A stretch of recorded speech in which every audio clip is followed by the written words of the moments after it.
Le 17 janvier 1991, à 3 heures du matin, 12 silhouettes sombres quittent le tarmac brûlant de la base aérienne de Muharraq, au Bahreïn.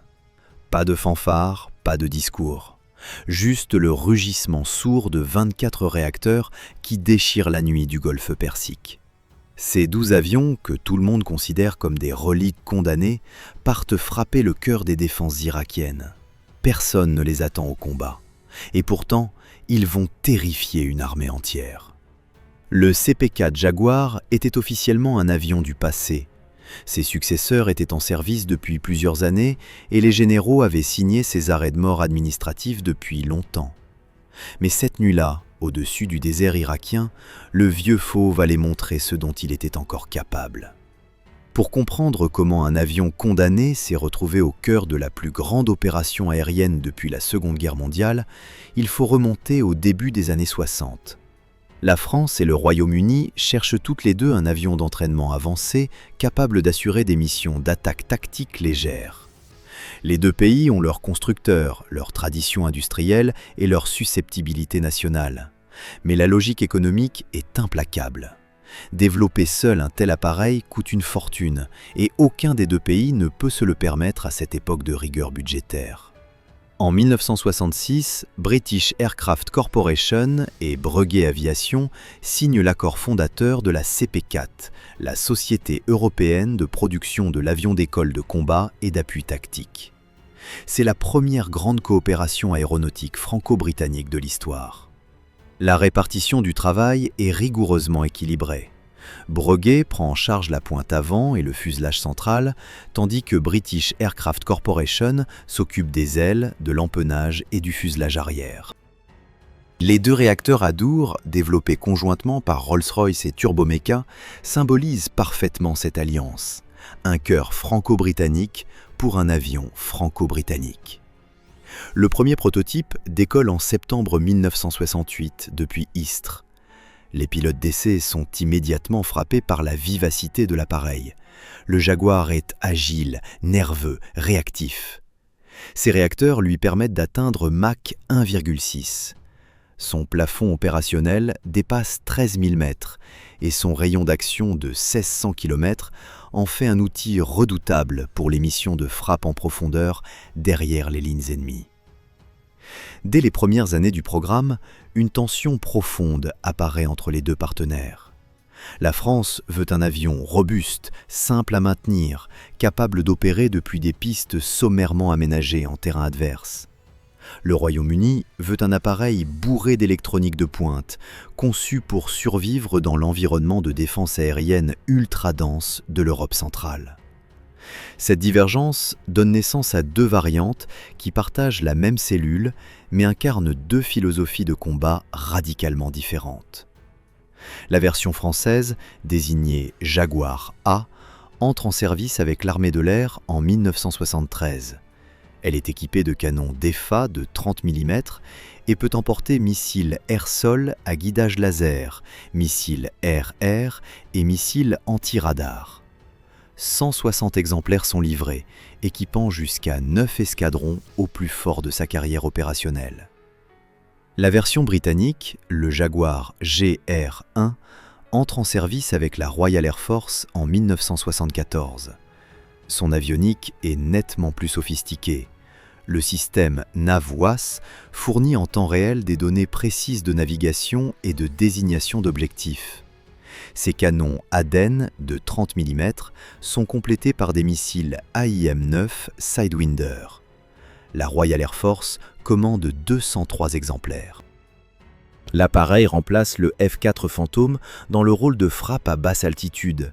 Et si les pilotes regrettent au début la puissance brute du Phantom, ils apprécient rapidement la précision du Jaguar. Au milieu des années 70, le Jaguar britannique devient l'épine dorsale de l'aviation tactique de l'OTAN en Europe centrale. 4 escadrons sont dédiés aux frappes nucléaires tactiques, 3 aux frappes conventionnelles, 1 à la reconnaissance. Ces équipages s'entraînent à pénétrer les défenses soviétiques en volant à moins de 100 mètres du sol, à plus de 900 km/h, pour tromper les radars ennemis et frapper leurs objectifs avant que la défense aérienne adverse ne réagisse. Ce que personne ne sait encore, c'est que cet avion, entièrement conçu pour l'apocalypse nucléaire européenne, sera finalement envoyé combattre dans le sable brûlant d'un désert arabe, et qu'il y accomplira quelque chose que même ses concepteurs n'auraient jamais osé imaginer. À la fin des années 70, pendant que les Jaguars britanniques s'entraînent à raser le sol allemand en simulant des frappes nucléaires, leurs homologues français reçoivent leurs premiers ordres de combat réels. Et ces ordres ne viennent pas d'Europe, ils viennent d'Afrique. En décembre 1977, la Mauritanie est au bord de l'effondrement. Le mouvement indépendantiste sahraoui du Front Polisario, soutenu par la Libye, mène des raids dévastateurs contre les mines de fer de Zourat, vitales pour l'économie du pays. Des travailleurs européens sont enlevés. Le gouvernement mauritanien appelle Paris à l'aide. La France répond par l'opération Lamentin. Des Jaguars basés à Dakar interceptent les colonnes du Polisario traversant le désert. C'est la première fois que le Jaguar tire ses canons et lâche ses bombes en conditions de guerre réelles. Les pilotes découvrent les contraintes du combat désertique. La chaleur dilate les matériaux, la poussière pénètre dans les systèmes, les distances sont immenses et les pistes de ravitaillement primitives. Mais l'avion tient, il frappe et il rentre. Cette première expérience enseigne une leçon essentielle. Le Jaguar, conçu pour les forêts denses d'Europe, s'adapte au désert avec une facilité surprenante. Sa robustesse mécanique et sa simplicité de maintenance en font un outil idéal pour les interventions loin des bases logistiques avancées. La véritable épreuve du feu attend ensuite le Jaguar au Tchad. Depuis 1978, la France est engagée contre les forces libyennes de Kadhafi, qui soutient les rebelles tchadiens et convoite la bande d'Aouzou, riche en uranium. Les Jaguars opèrent depuis N'Djamena dans des conditions que personne n'avait anticipées. Les températures dépassent 50 degrés sur le tarmac. Les techniciens travaillent à l'ombre d'abris de fortune. Les pièces de rechange arrivent par cargo depuis la métropole avec des délais de plusieurs jours. Dans cet environnement extrême, chaque mission est une victoire logistique avant même d'être une victoire tactique.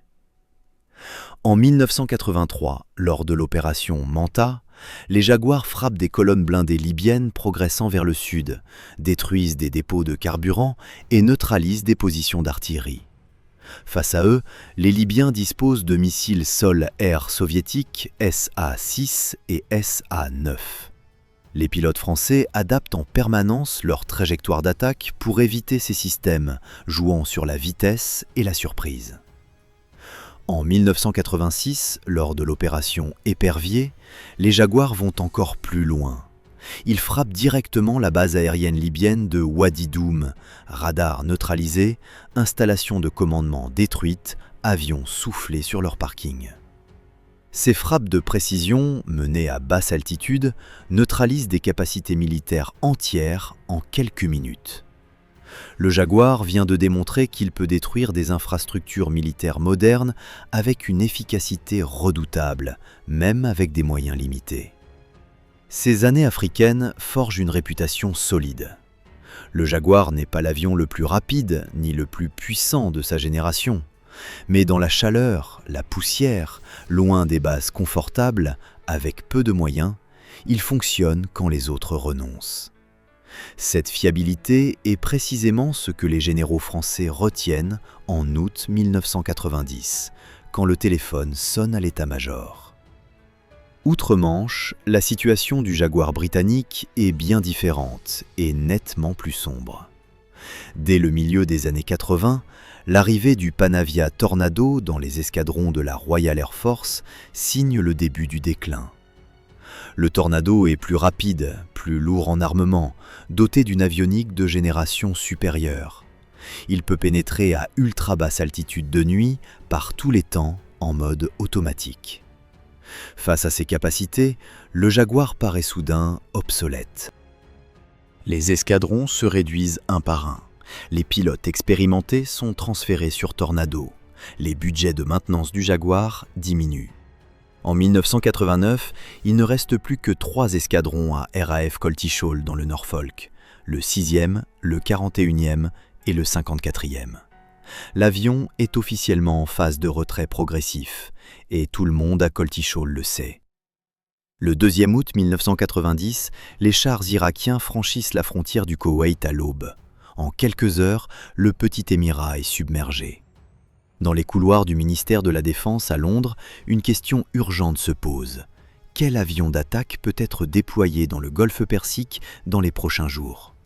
La réponse va surprendre tout le monde, y compris les pilotes de Coltishol eux-mêmes. Le 5 août 1990, 3 jours après l'invasion du Koweït, le gouvernement britannique annonce l'envoi d'une force expéditionnaire dans le golfe Persique.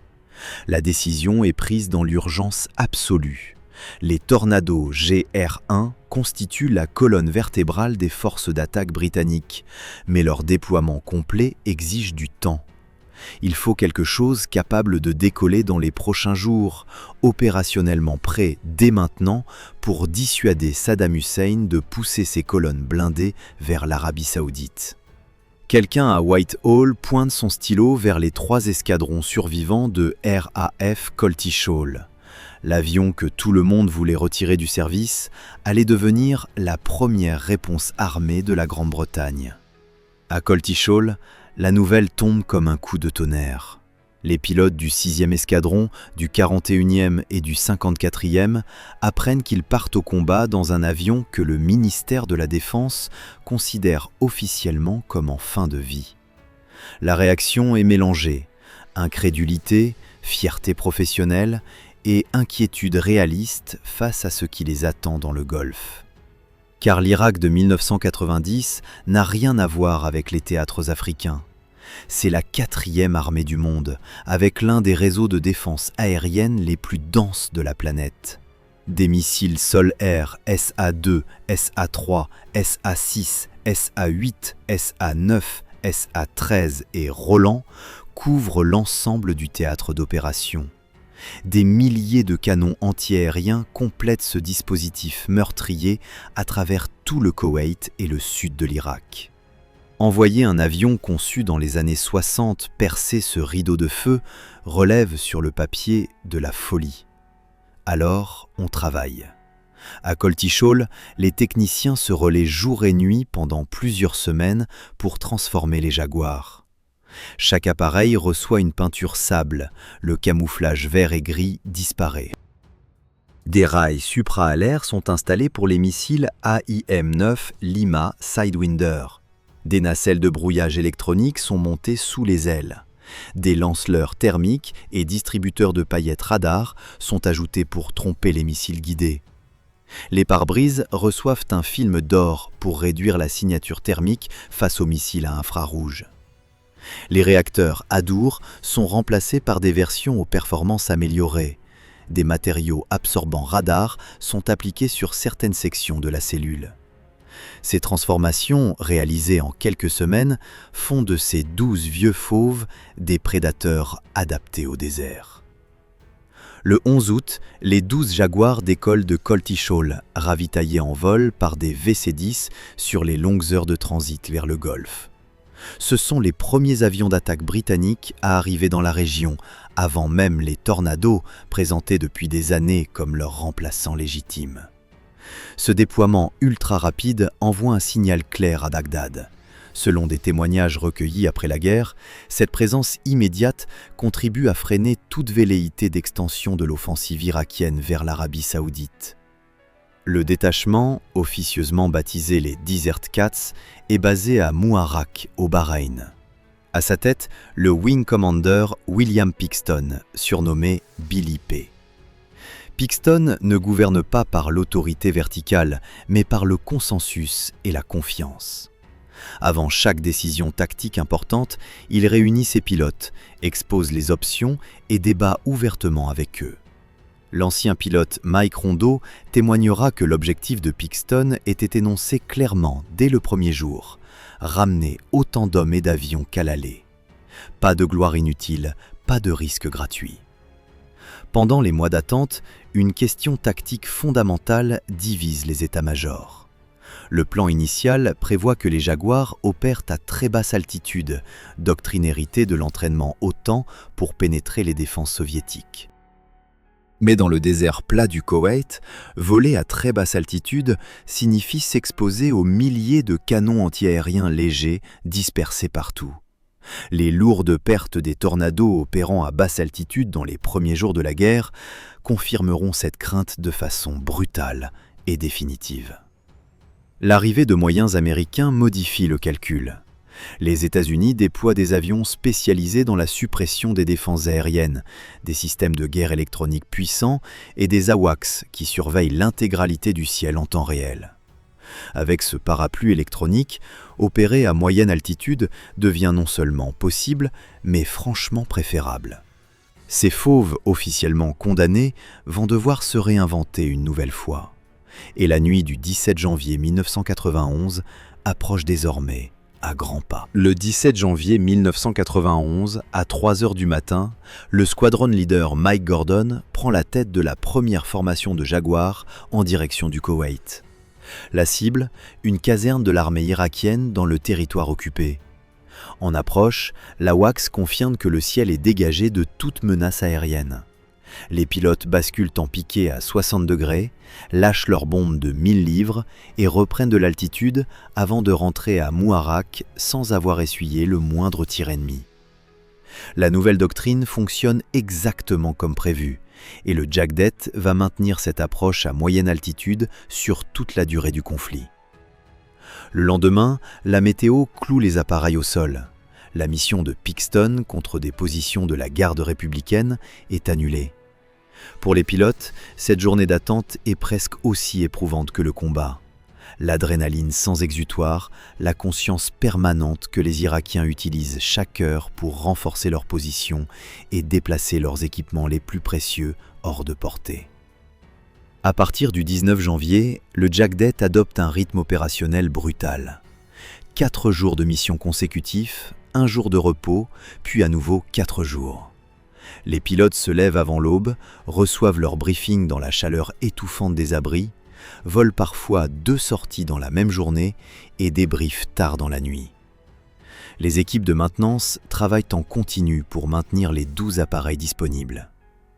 Dans un conflit où des chasseurs ultra-modernes sont régulièrement cloués au sol pour des pannes électroniques ou des défaillances de systèmes complexes, les Jaguars affichent un taux de disponibilité remarquable.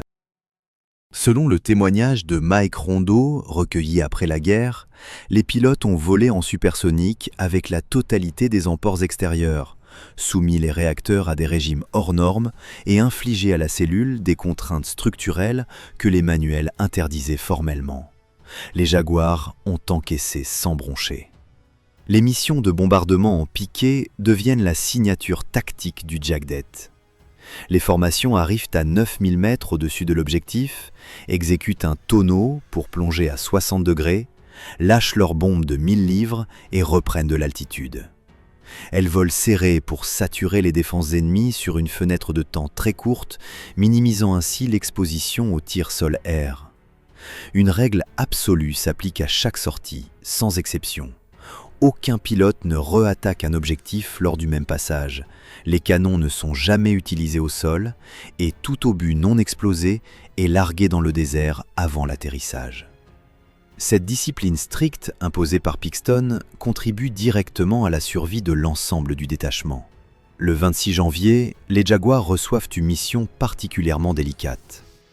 Une batterie de missiles anti-navires SY-1 Silkworm sur la côte koweïtienne menace directement la flotte américaine dans le Golfe.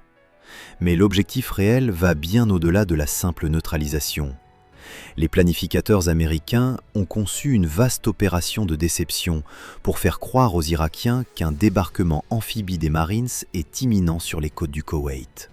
Ce plan était si abouti qu'il aurait pu devenir réel si l'offensive terrestre principale avait calé. Les Jaguars neutralisent la batterie Silkworm à l'aube avec précision. Des divisions irakiennes entières restent alors massées face à la mer, attendant un débarquement qui ne viendra jamais, tandis que la véritable offensive terrestre se prépare loin à l'ouest, dans le désert. Quelques jours plus tard, un incident faillit transformer radicalement le profil de mission du Jagdet. Lors d'une patrouille de recherche et sauvetage, 2 Jaguars sont identifiés par erreur par le contrôle aérien comme des intercepteurs disponibles. Des avions irakiens remontent depuis le sud de l'Irak. Le contrôleur les dirige vers l'interception. Les pilotes tentent de corriger la méprise, expliquant qu'ils ne sont pas équipés pour le combat aérien offensif. La confusion persiste malgré les échanges répétés. À la dernière seconde, un F-15 saoudien s'interpose et abat les avions irakiens avant que les Jaguars ne soient engagés.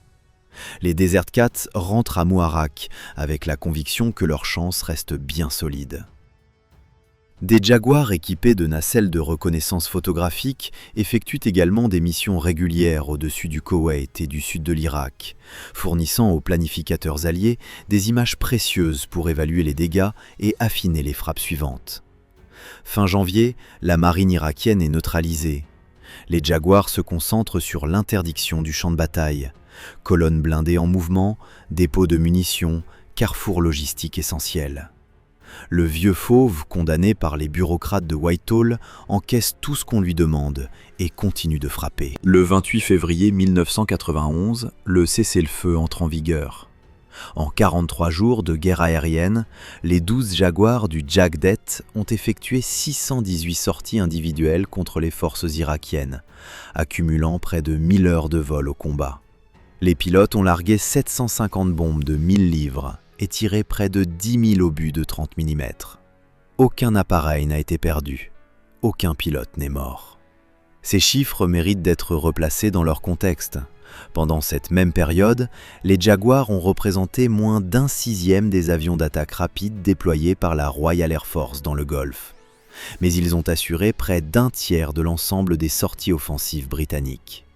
Un avion, officiellement en voie d'extinction, piloté par des équipages d'escadrons en cours de dissolution, a surpassé en activité des appareils de génération supérieure infiniment mieux dotés. La performance du Jagdet contraste brutalement avec le bilan des Tornado GR1, les appareils censés avoir remplacé les Jaguars. Plusieurs tornados ont été abattus au-dessus de l'Irak, victimes des défenses à basse altitude que leur doctrine les obligeait à affronter. Les Jaguars, opérant à moyenne altitude selon une doctrine adaptée en urgence, ont traversé le conflit sans une égratignure imputable à l'ennemi. L'avion condamné a survécu, là où le successeur moderne a perdu des hommes. La leçon est cruelle et publique. Pour le ministère de la Défense britannique, l'embarras est réel. Il est difficile de justifier le retrait accéléré d'un appareil qui vient de prouver sa valeur de manière aussi éclatante. Les escadrons de Coltishall obtiennent un sursis. Le Jaguar continue de voler au sein de la Royal Air Force jusqu'en 2007, 33 ans après son entrée en service. Un avion que l'on voulait retirer en 1989 finit par servir encore 18 ans supplémentaires. Côté français, les années africaines et les résultats de Granby combinés redonnent confiance dans l'appareil. Les Jaguars de l'armée de l'air continuent d'opérer jusqu'en 2005, assurant des missions que leurs remplaçants plus sophistiqués ne peuvent pas toujours assurer avec la même souplesse logistique. La véritable renaissance du programme se joue cependant sur les marchés d'exportation. La CP4 Jaguar International avait souffert pendant des années des querelles industrielles franco-britanniques. L'acquisition de Breguet par Dassault avait retardé les droits d'exportation jusqu'en 1980. Malgré cela, l'appareil séduit Oman, l'Équateur et le Nigeria. Mais c'est l'Inde qui devient de loin le client le plus important et le plus fidèle. L'Indian Air Force s'intéresse au Jaguar dès 1966, avant même son entrée en service en Europe. Elle le choisit officiellement en octobre 1978. La flotte indienne atteint finalement 168 appareils, 40 assemblés à partir de kits CP4, 128 fabriqués localement par Hindustan Aeronautics Limited. C'est une victoire industrielle pour un avion largement abandonné par ses créateurs eux-mêmes. L'Indian Air Force ne maintient pas son parc, elle l'améliore radicalement. Le programme Darin 3, lancé en 2009, dote les Jaguars indiens d'une avionique entièrement numérique et de systèmes de navigation et de ciblage de dernière génération. L'intégration du missile ASRAAM commence à la fin des années 2010. Les premiers prototypes modernisés volent en 2023. Une soixantaine d'appareils doivent recevoir ces améliorations, soit la moitié de la flotte encore active. En 2024, l'Indian Air Force exploite encore environ 125 Jaguars. Un calendrier de retrait progressif sur 15 ans court jusqu'en 2038. Ce n'est pas la fin brutale d'un appareil usé, c'est la conclusion digne d'une carrière qui aura duré plus de 60 ans. 60 ans pour un avion que l'on voulait envoyer à la casse en 1989. 60 ans pour un projet né d'un compromis franco-britannique que personne ne prenait vraiment au sérieux. Un fauve que les généraux avaient condamné, que les budgétaires avaient sacrifié et qui a choisi de mourir debout, bombe sous les ailes, au-dessus des déserts de 3 continents différents. Si cette histoire vous a appris quelque chose sur ce que la ténacité peut accomplir face au mépris des experts, laissez un commentaire. Si vous pensez qu'un autre avion mérite le même traitement, dites-le nous. Et si vous voulez continuer à découvrir les histoires vraies de ces machines que l'histoire a failli oublier, abonnez-vous. La prochaine histoire vous attend déjà.